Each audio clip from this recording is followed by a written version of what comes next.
How do you position this to tech and SaaS companies? From a perspective of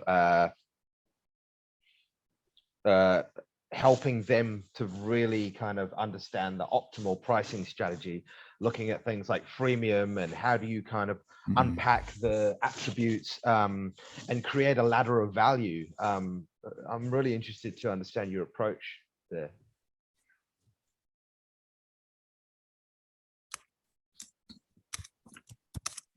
It sounds like a discussion to be had, Ayon. Okay.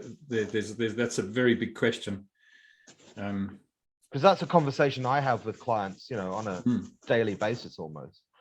So that's something potentially where we could really collaborate. Yeah. If you don't mind me just saying, there was something thrown in the mix, which was putting some costs in there. I think of the concept of predatory pricing, where someone actually will price and drop pricing to kind of kill the competitor. It still happens.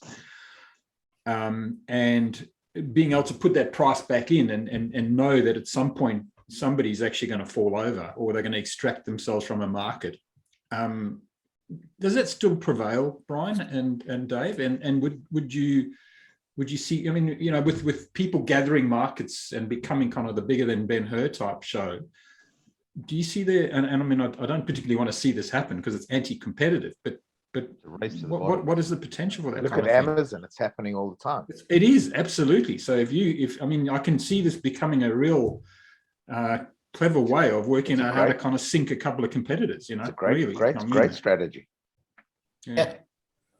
You see it all the time, everywhere, right? And it all, this is why, and I always go back to when I first got into the advertising marketing world. One of my early bosses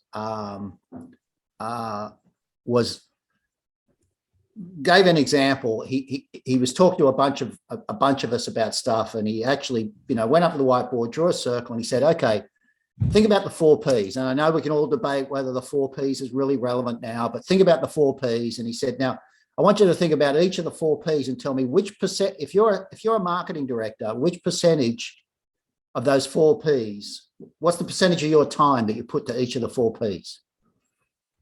And what he made clear was that anybody that's a decent marketing director has to spend at least 40% of their time.